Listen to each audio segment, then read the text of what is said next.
Good morning. Sorry for the delay. I pride myself on my punctuality for the delay. From my far right, Mr. Gareth Rhodes. To his left, Dr. James Malatras. To my right, Melissa DeRosa, Secretary of the Governor. To my left, Dr. Howard Zucker, Health Commissioner Extraordinaire. To his left, the ever-smiling and jovial Rob Mihica, Budget Director. Thank you, and again, apologize for being late. Today is day 219, but it feels like just yesterday that this started, doesn't it? Have that same freshness and energy. Groundhog Day. Remember that movie, Groundhog Day? These are the numbers for today. Again, we're looking at two different universes now. It's a little different than the past. We're looking at the statewide numbers, and we are hyper-focused on what we call hotspots. Where was the first hotspot in the United States of America? Trivia contest. New Rochelle. Yay! You win. 3 questions today. We had the first hotspot cluster in the United States, New Rochelle, New York. So we know this well. With oversampling in the hotspots, and with testing all across the state. The 20 hotspot zip codes, 5.5%. Okay? Our hotspot zip codes are where many states are right now. And you'll see it in some of the numbers. Statewide positivity rate is 1.01 outside of the hotspot zip codes. 1% is an unbelievably low infection rate. And it's, as we're going into the fall, I believe it's going to be practically unsustainable. But it's remarkable that we're that low right now. If you roll in the hotspot zip codes, which now distorts the balance of the sample, it's 1.2. Number of deaths, 8. They are in our thoughts and prayers. Statewide hospitalization, 636. ICU, 149. Statewide intubation, 70. Context first. We're coming into the fall. We have been told since early March, beware the fall. Beware the fall. Weather gets colder, more people move indoors, flu season, schools open. Schools opening are almost a predictor of increased infection rate. Colleges opening turned out to be more problematic than we thought, colleges opening. SUNY's doing a great job. That's why Dr. Jim Malatras is here today. If SUNY was not doing a great job, Dr. Jim Malatras would not be here today. That's how you know that. So the fall is a challenging period, as we know. And we expect to see the infection rate go up in the fall. Context. All over the globe, the infection rate is going up. All over the globe. Countries that were doing remarkably well are now seeing spikes. USA overall is going up. Israel has a real problem. EU has a real problem. Canada has a problem. Argentina has a problem. The UK has a problem. And the UK, remember, they were up, they were down, they're up again. You look across the nation, states are all going up. So context, beware the fall, has been right. New York is the outlier in all of these international and national trajectories. We are the exception to the rule. This is the one situation where we want to be the exception to the rule, right? Other states up, other countries up. That in and of itself is a complicating factor because New York State is not hermetically sealed. We put a quarantine in effect I know, but people still drive in. It's still water through a screen. People are still coming in on flights, international flights. People in Texas are coming in. People in California are coming in. People in New Jersey are coming in. So that's an added problem for us. If you look at the hotspot infection rate yesterday, Western New York is a hotspot. Yesterday was a good day, 1.2%. Broome has a hotspot. Came out of a pub restaurant, but Broome has a hotspot. Orange County, Rockland County, Brooklyn, Nassau could be on there with a hotspot in one section of Nassau. These clusters have to be attacked. Picture that map as a map of dry grass, and picture those hot spots as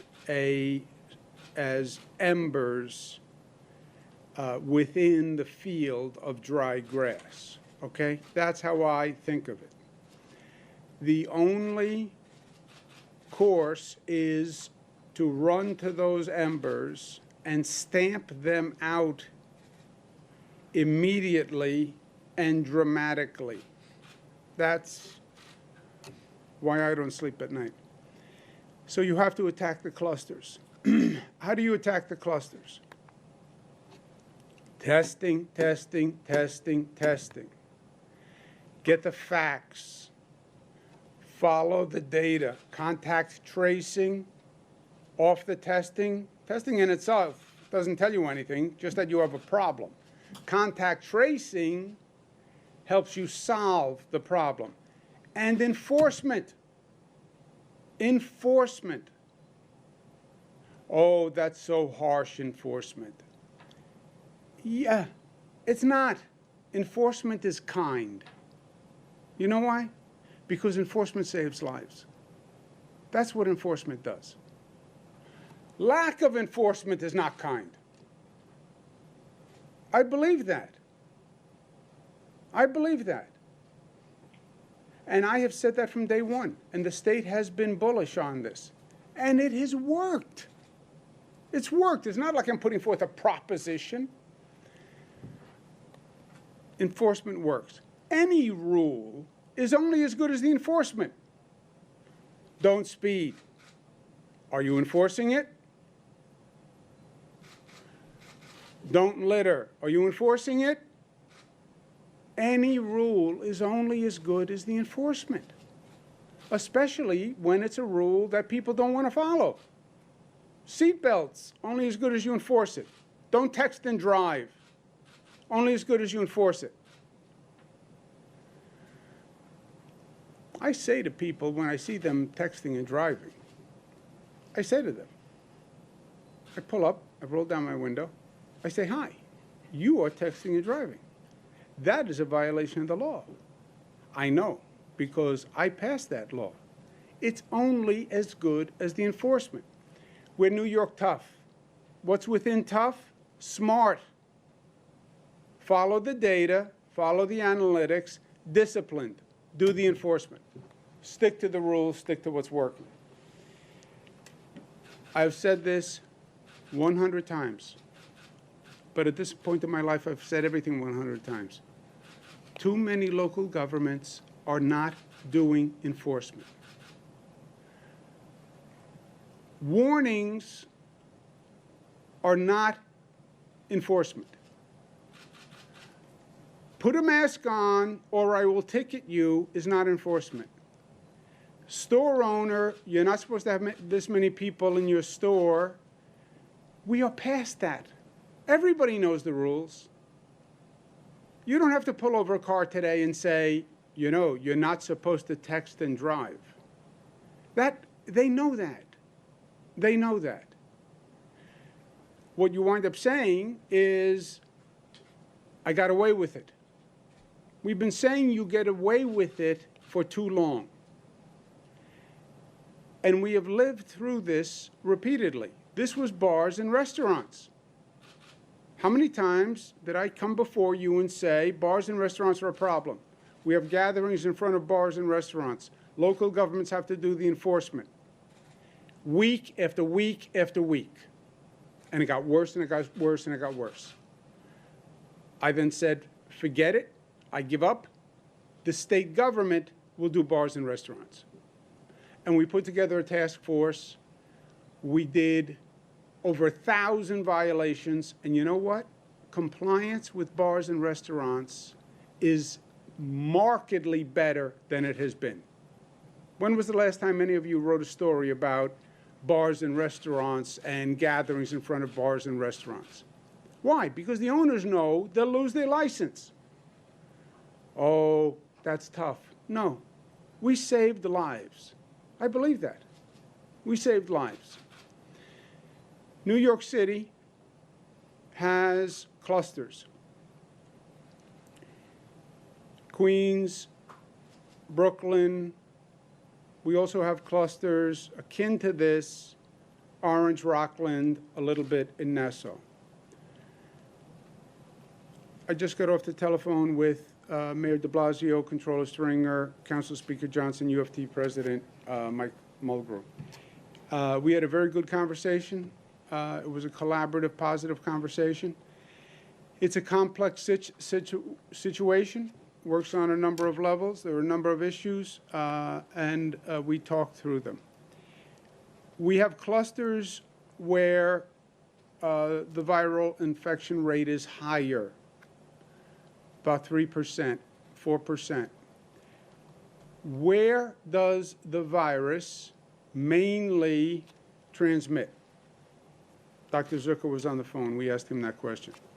Schools, which are also the place where different communities come together, right?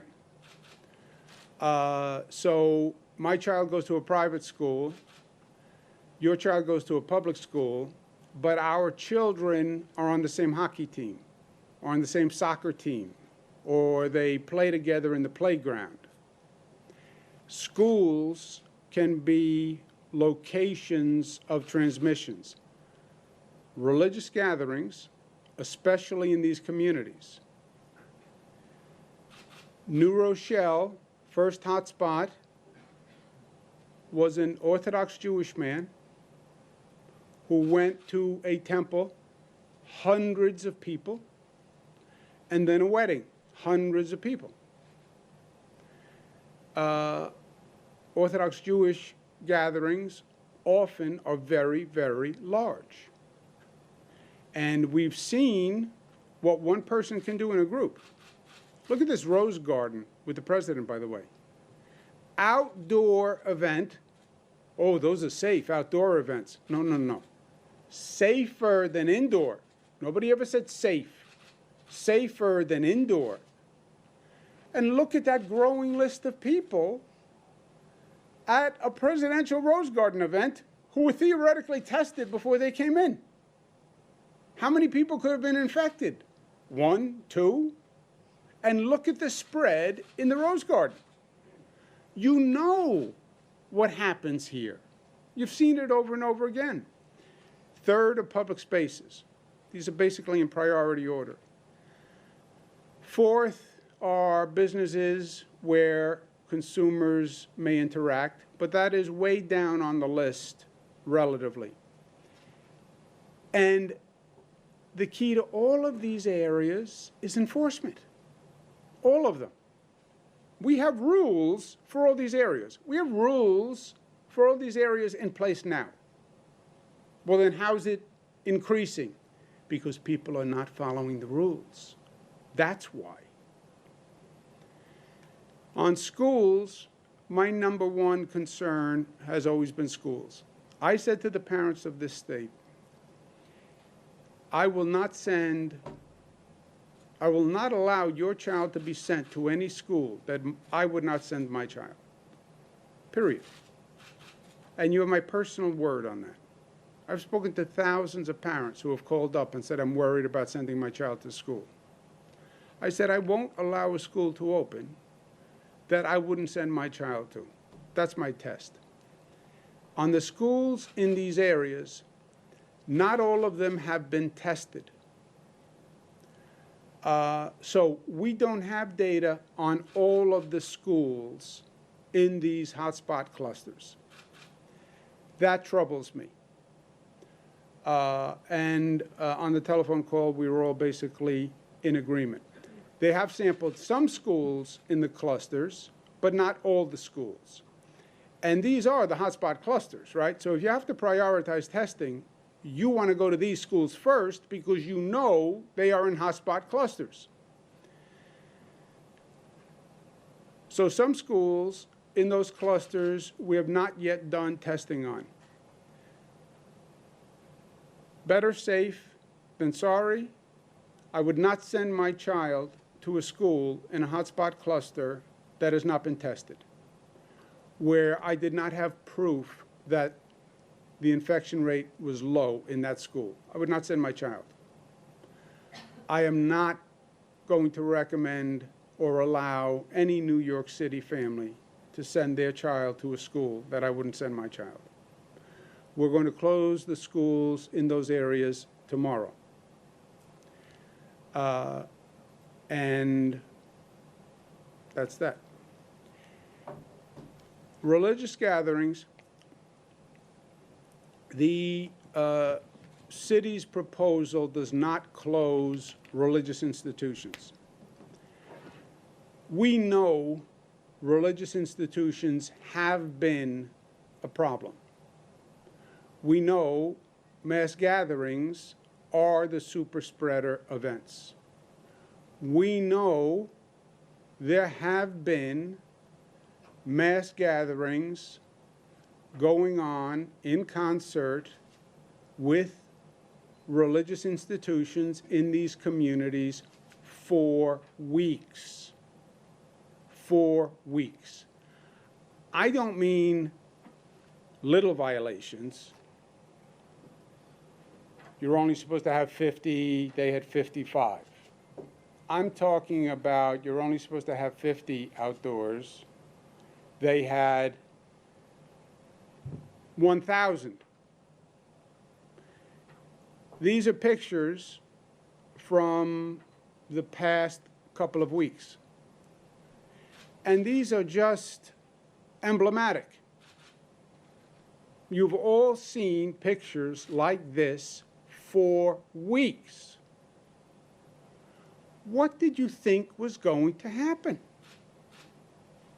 What did you think was going to happen?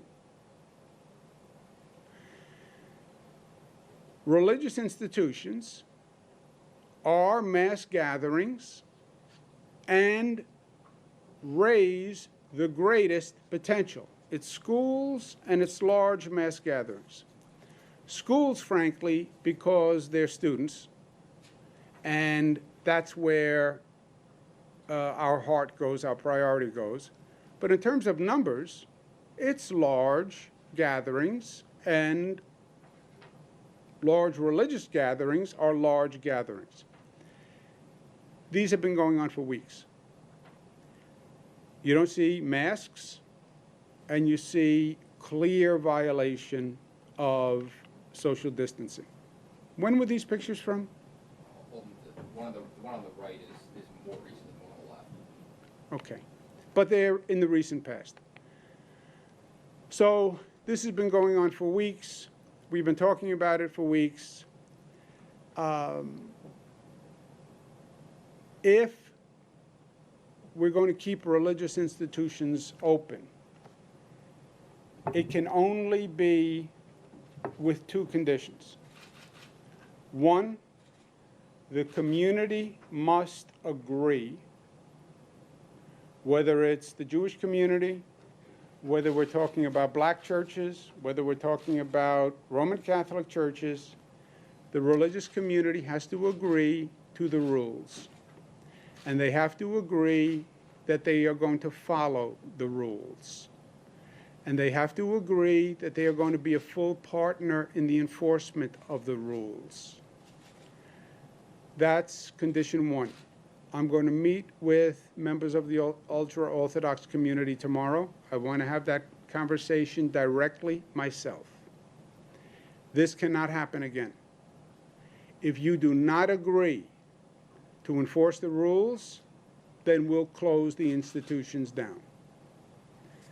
I am prepared to do that. Second, after we receive the agreement, an agreement is only as good as the enforcement.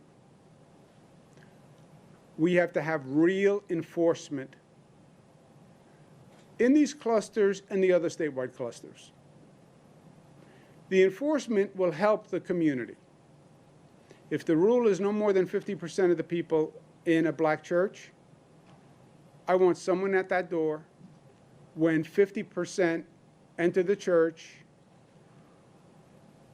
a person there who says to the pastor, you agreed to follow the rules, that's 50%, that's it, or we close it down. It does not work without enforcement. But both of those conditions have to be in place. And if I do not have the agreement from the religious community directly as a starting point, then we will close down the religious institutions. If they do agree to do it in partnership, then I want a real enforcement capacity. We're not going to make the same mistake twice.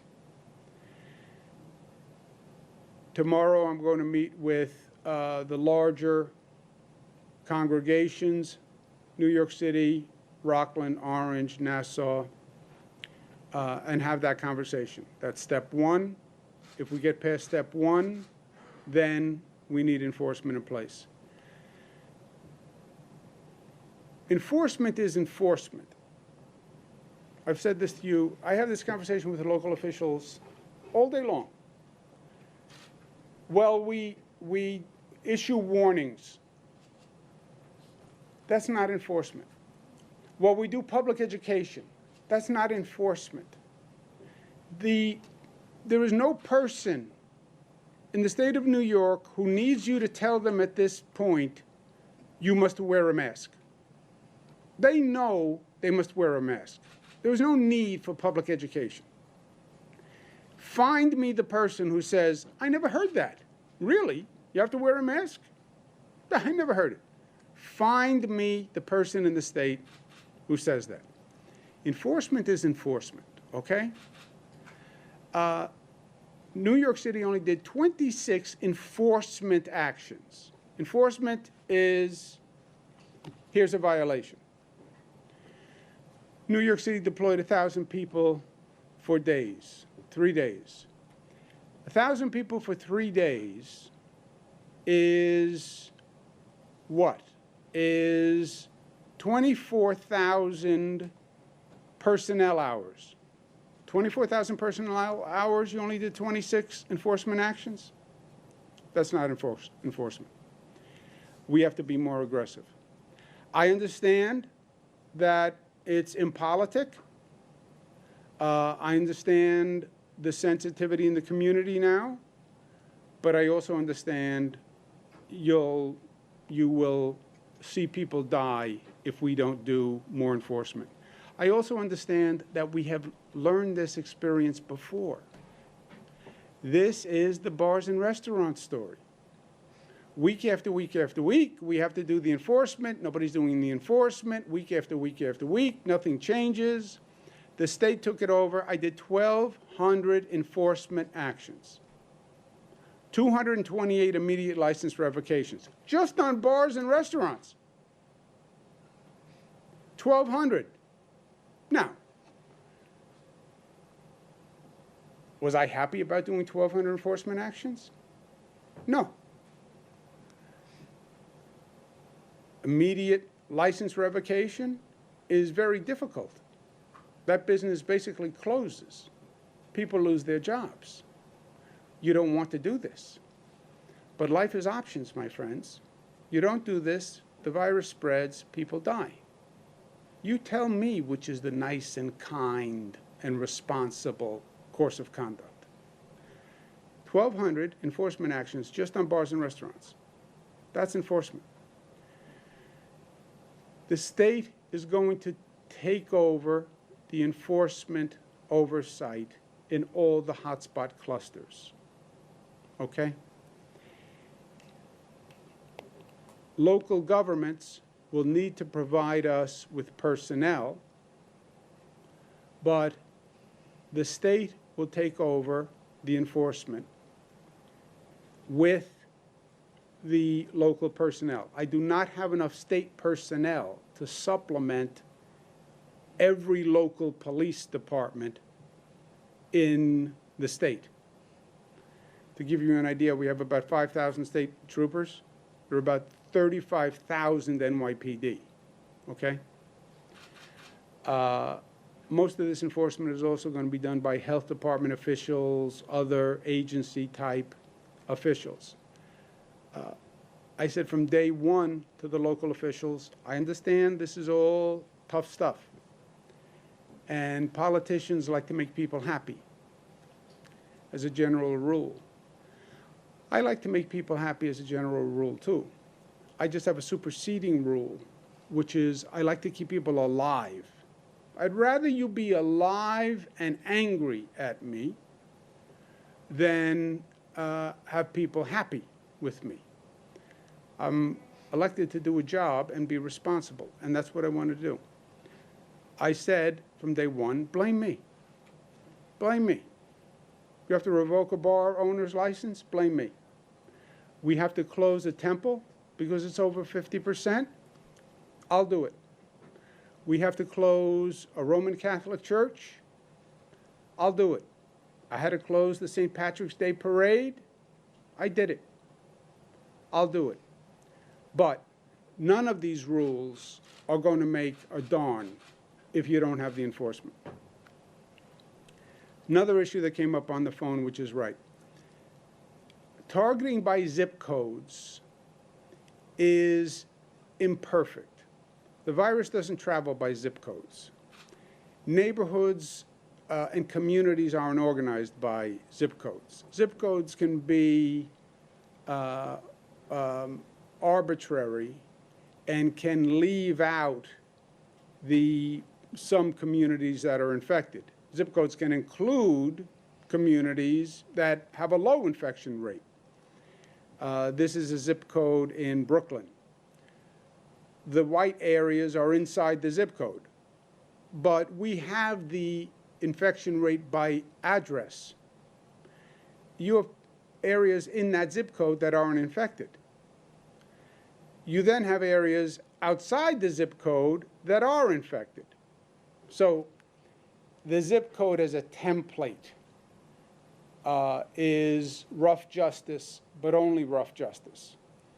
And we can refine that. It takes some review and analysis, but look at the actual cases that you have, again, by address, and make sure you're including the relevant zone, not just a zip code. You have to go a little bigger, you go a little bigger. If you don't have an infection rate in certain communities, don't include those infection rates. So the zip codes as a starting place, but we then want to have a team of epidemiologists and demographics people actually look at the maps and where the infection rate is and make sure we're drawing the right circle or the right borders. The controller raised that point, and it's a good point. And the health officials agree. When we did New Rochelle, we did a circle. Every other state, every other country does a political subdivision, a county, a city, a town. So the zip codes are not the best template to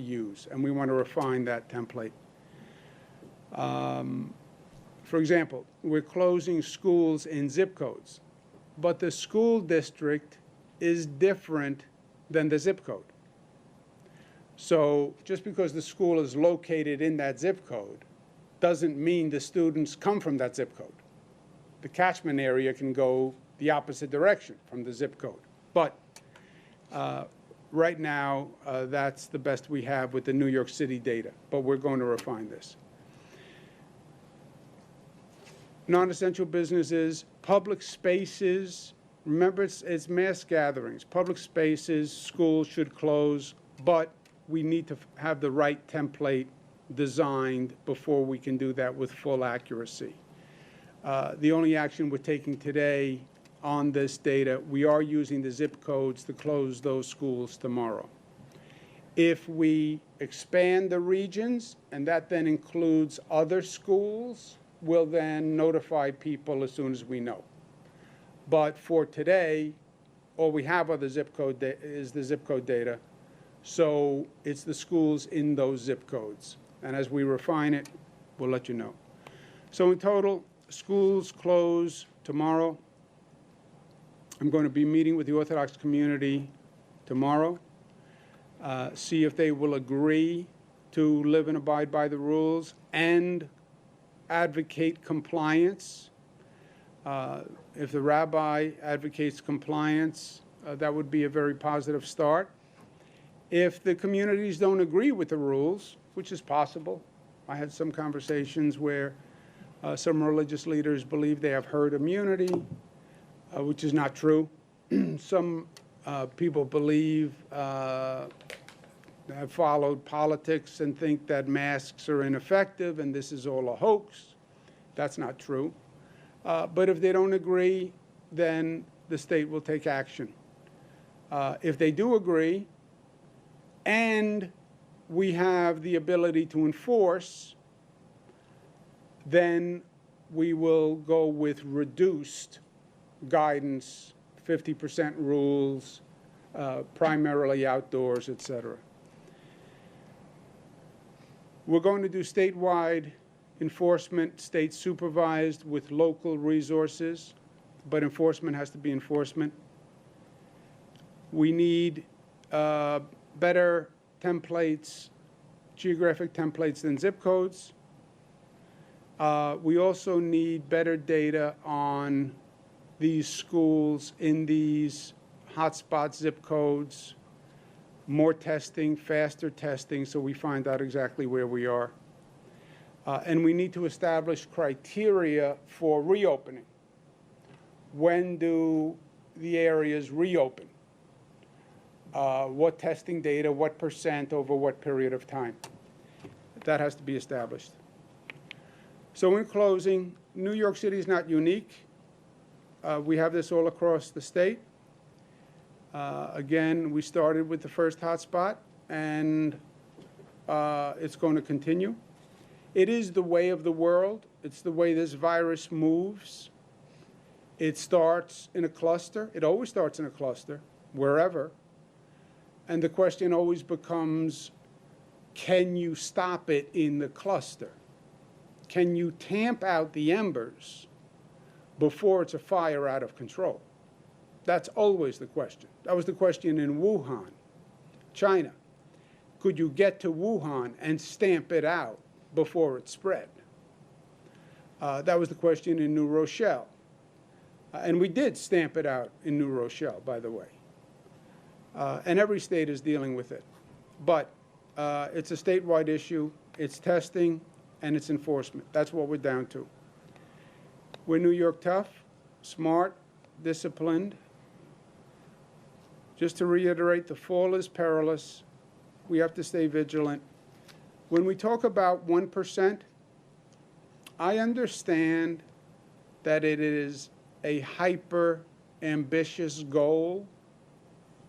You have to remember, we were at 20% infection rate at one time. And I understand that we are surrounded by higher infection rates. New Jersey is 2.1. They were 3 last week, okay? Connecticut is 1.3. They were 1.5. And Connecticut has always been a relatively easier situation than New York. I'm envious of my friend Governor Ned Lamont. Pennsylvania is at 7.9%. We have people coming in and out of here every day from these states. We have people flying in from other countries. So, 1%. Hyper ambitious, unrealistic. Keep the bar high, raise the goal, and we do the best we can. But I'm also realistic, and these are the facts that surround us. That's why right now, you take out our hotspots, we have one of the lowest infection rates in the United States of America. And that is the gold standard, and that's what we want to try to achieve, even if it is not fully realistic. But New Yorkers have done an amazing job. Highest infection rate at one time, lowest in the nation. God bless New Yorkers. And I want to make sure as governor, I'm doing everything I can to honor and fulfill their sacrifice and their toughness and their love for each other. And we're doing that.